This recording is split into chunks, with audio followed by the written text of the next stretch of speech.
Bismillahirrahmanirrahim. Bisanadina, dengan sanad guru-guru kita yang bersambung kepada Al-Imam Al-Arif Billah Ibn Athaillah As-Sakandari. Nabi SAW tidak pernah menyebut pembagian-pembagian begini secara eksplisit seperti ilmu-ilmu yang lain. Sebagaimana tidak ada pembagian hadis sahih, hasan, dhaif. Sebagaimana tidak ada pembagian usul fikih menjadi fikih, tidak ada pembagian ilmu tafsir. Semua pembagian itu tidak ada. Ya. Siapa yang membagi ini? Para ulama. Karena Nabi itu datang satu paket. Nabi datang satu amalan itu mencakup 4 unsur, mencakup semua ilmu. Semua amalan Nabi ada syariatnya, ada tarekatnya, ada hakikatnya, ada ma'rifatnya. Jadi jangan sampai lagi ada pertanyaan konyol mengatakan, emang ada syariat, tarekat, hakikat, ma'rifat di zaman Nabi? Nah, itu pertanyaan konyol itu. Nanti kalau dibalik gimana? Emang ada hadis sahih, hasan, dhaif di zaman Nabi? Kan nggak ada. Jadi jangan bertanya yang konyol-konyol, sok kritis tapi nggak pakai data, sok kritis tapi nggak rasional. Lalu bagaimana kalau mau nanya? Kalau kita mau mengkritisi sesuatu, kuasai dulu yang mau dikritisi itu apa. Inilah pesan berat yang dulu diturunkan oleh Imam Abu Hamid Al-Ghazali yang wafat tahun 505 Hijriah. Sekarang 1434 ya. Apa kata beliau? Kalau engkau mau mengkritisi sesuatu, memuji sesuatu, maka kuasai dulu sesuatu itu apa. Dan ini beliau lakukan sendiri. Imam Al-Ghazali ketika hendak mengkritisi filsafat, dia pelajari 2 tahun, lalu dia review selama 1 tahun. Jadi 2 tambah. Dan dia menulis dalam masa itu. Belajar, dia ulang, petakan, dia review, kemudian dia tulis 3 tahun genap. Jadi Imam Ghazali baru kemudian mempublikasikan kritiknya terhadap filsafat setelah 3 tahun mendalami filsafat. Kita sudah berapa tahun mendalami satu istilah, lalu kemudian mengkritisinya. Jangan-jangan kata orang. Katanya nggak boleh kata orang, ya, harus kata Allah dan Rasulnya. Ya, jika ada orang mengatakan itu batil, coba tunjukkan bahwa pembagian ini batil, ada nggak? Kan nggak ada. Syariat itu ada di Quran istilahnya, syir'atan wa minhaja. Itu ada di Quran ya. Syariah itu ada di surah Al-Ahqaf. Apa arti syariat? Syariat itu artinya yang syariat itu jalan. Syariah yang dijalani. Bisa begitu, ya. Bisa juga diartikan jalan itu sendiri. Jadi sebenarnya syariat dan tarekat itu artinya sama. Syariat itu jalan, tarekat itu jalan. Syuru' arti bahasa Arabnya syuru' itu artinya proses. Syara' artinya hukum yang mesti dijalani. Ya, syara' hukum yang mesti dijalani. Kalau di tarekat, syariat itu biasanya diartikan jalan yang zahir.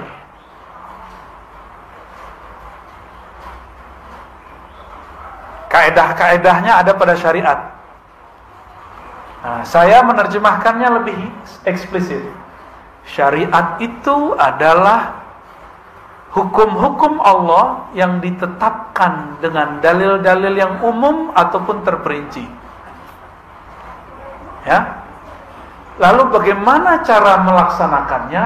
Namanya thariqat.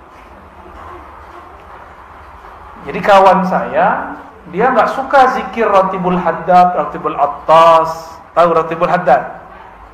Ya, tahu ya? Ratibul Attas tahu? Atos tahu nggak Atos? Atos orang Sunda apa atos?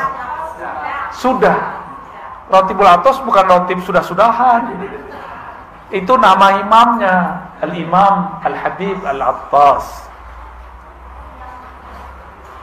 Tapi dia punya zikir pagi sore, di-download di smartphone-nya, dan juga dia punya di perpusnya buku kecil. Di dalam Al-Quran, surah Al-Ahzab ayat 41 ada perintah, ya ayyuhalladzina amanu zkurullaha dzikran katsiran. Al-Ahzab ayat 41.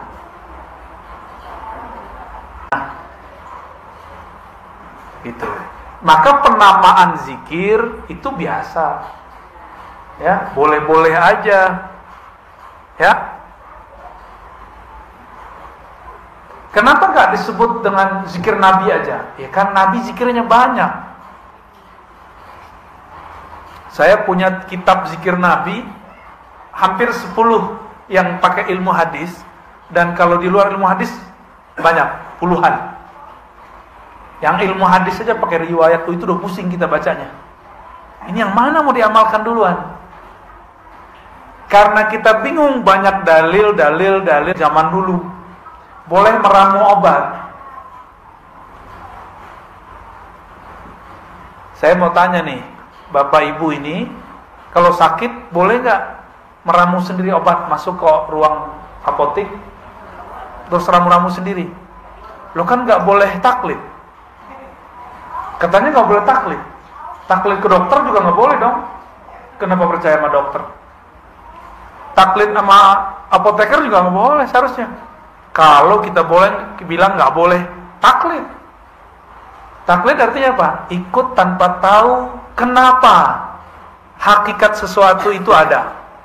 Ikut tanpa mengetahui dalil. Kenapa obat kalau batuk ini A, B, C, D? Disebutkan nggak sama dokter? Disebutkan nggak sama apoteker? Enggak. Terus kenapa percaya-percaya aja? Kenapa itu boleh, sedangkan dalam agama nggak boleh? Gitu. Yang mengerti dalil ulama atau orang awam?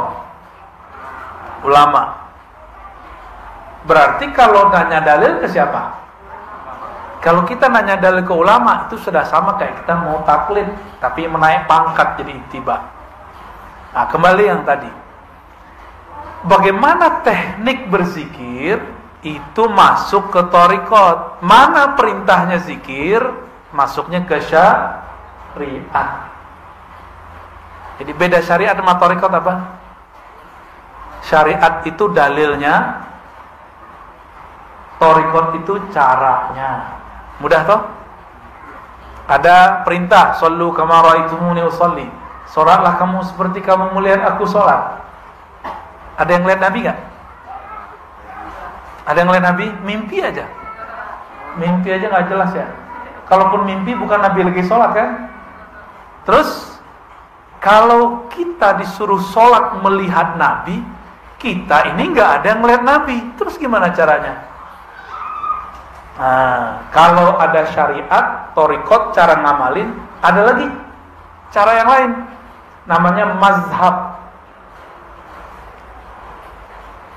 Mazhab itu cara mengamalkan dalil yang zahir. Thariqat itu cara mengamalkan dalil yang tersirat.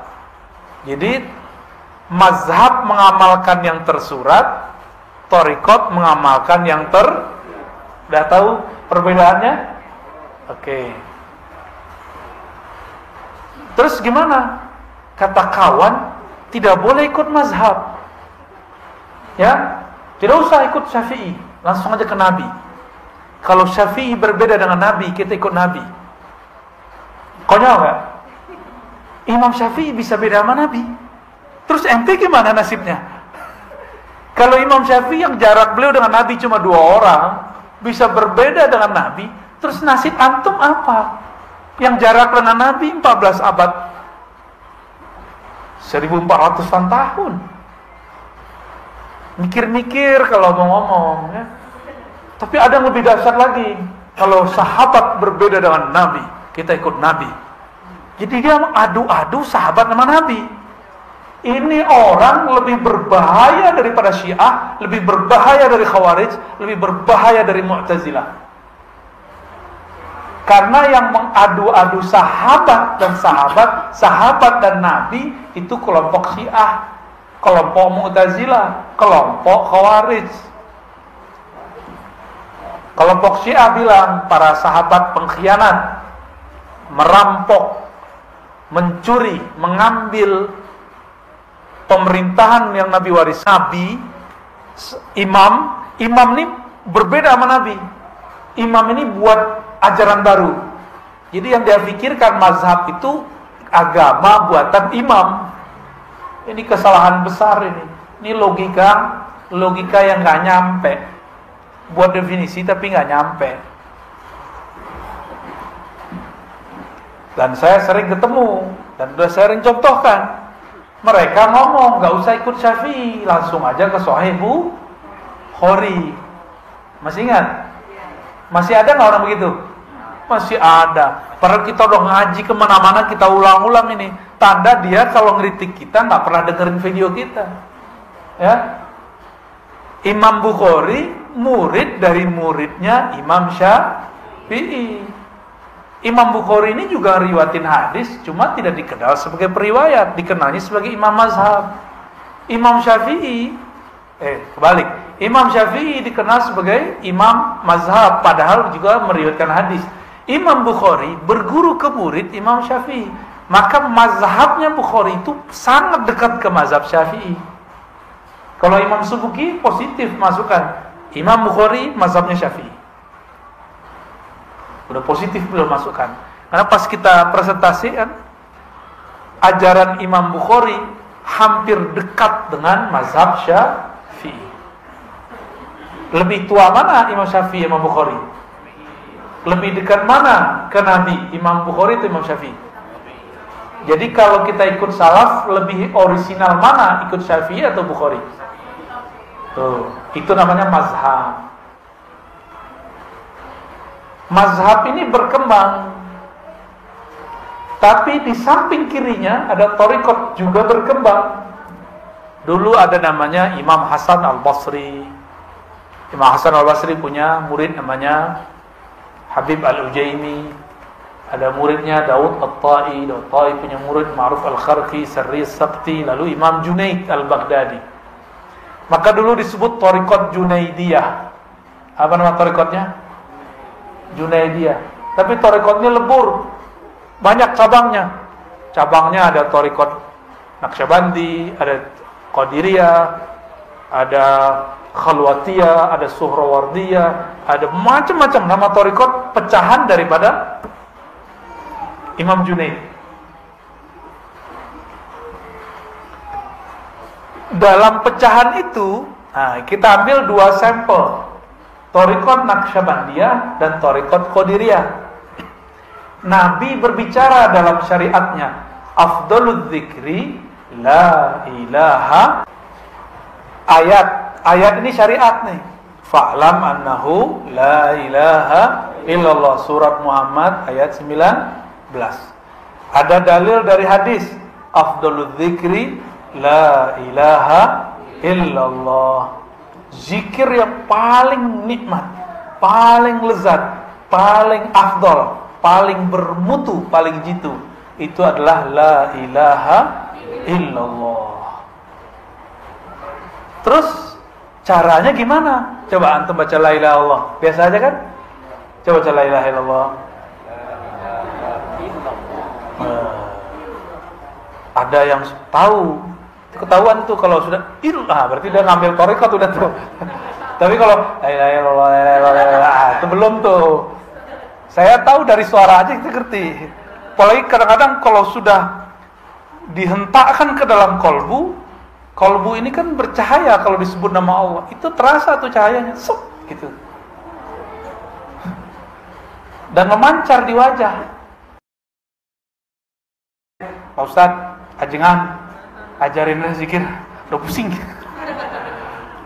Tapi kalau sang guru tahu la ilaha nafi illallah isbat, diambil dari pusar, dibawa ke kayak gitu caranya. Itu cara ngaduk-ngaduk kalimah dalam kolbu. Ya, kalau salah aduk jadi nggak tuh barang? Nggak jadi. Kelebihan gosong, kurang nggak mateng, nggak enak. Sama. Jadi kalau kita nih zikir, coba sendiri hasil lihat YouTube. Ya beda kalau ketemu. Ya beda. Habis makan di tempat orang jual karedok yang enak di Bandung, kita nggak belajar cara buatnya. Besok balik, kita nggak belajar nih. Kita cobain di rumah dengan cara yang lama. Rasanya beda nggak? Oke. Tapi kita datang ke kokinya, ajarin dong. Diajarin lama dia tekniknya. Kita cobain di rumah. Rasanya sama atau beda? Tetap beda. Tetap beda. Zikir depan guru nikmat, karena disuapin sama beliau. Cobain di rumah, tekniknya udah dikasih nih. Istighfar, tawasul, apalagi?